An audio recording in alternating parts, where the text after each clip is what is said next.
Est-ce qu'on peut dire enfin?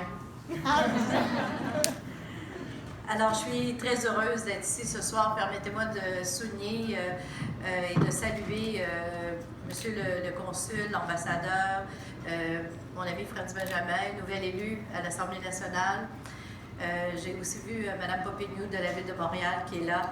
Alors, mes salutations à tous les élus, à toutes les personnes, à toutes les personnalités. Le projet de loi 1094 est devenu loi parce que nous avions la détermination de faire que la communauté hispanique soit enfin reconnue à sa juste valeur au Québec. Nous nous sommes inspirés d'une démarche faite au Canada qui malheureusement n'a pas encore abouti, mais nous au Québec, on l'a fait avant. Alors, il faut s'en réjouir. Maintenant, il faut pousser sur le Canada. Je vous laisse faire.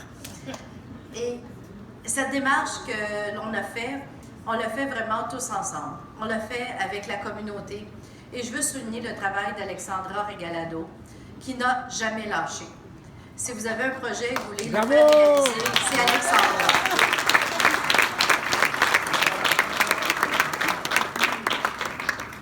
Vous savez, quand on est porté par des valeurs humaines, des valeurs aussi de culture que l'on veut partager, quand on veut faire en sorte qu'une communauté tout entière soit reconnue dans ce grand bassin que sont la communauté québécoise, eh bien, je pense qu'on a pris la bonne voie. Et ce soir, on fait une démarche importante de reconnaissance du patrimoine hispanique. Et c'est de cela dont il est question dans notre projet de loi. Et cette loi qui a été adoptée à l'unanimité à l'Assemblée nationale, et je vais vous dire ce qui est assez exceptionnel, c'est qu'à l'Assemblée nationale, lorsqu'un député de l'opposition dépose un projet de loi, c'est zéro chance d'être adopté. Zéro chance d'être adopté. Mais puisque ce projet-là était au-delà des valeurs partisanes, au-delà justement de ces petits jeux politiques qu'on dénonce justement beaucoup, eh bien, on a réussi à passer au travers ce processus. Et je veux remercier Saul Paulo, qui est député de Laval-des-Rapides, qui lui a été réélu, qui a été un allié incroyable.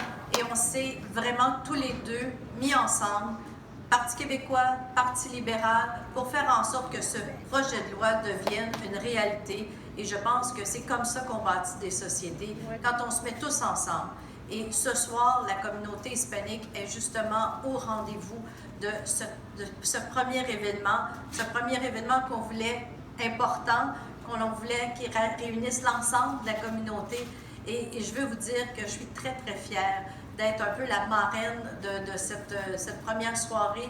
Mais je veux vous dire que la communauté hispanique québécoise, elle est importante, elle est là ce soir. Et je veux qu'on souligne que votre culture, que votre histoire, que votre patrimoine doit être à l'honneur. Et dorénavant, tous les mois d'octobre au Québec, nous allons fêter la communauté hispanique. Et j'en suis très fière et je vous remercie de cette invitation.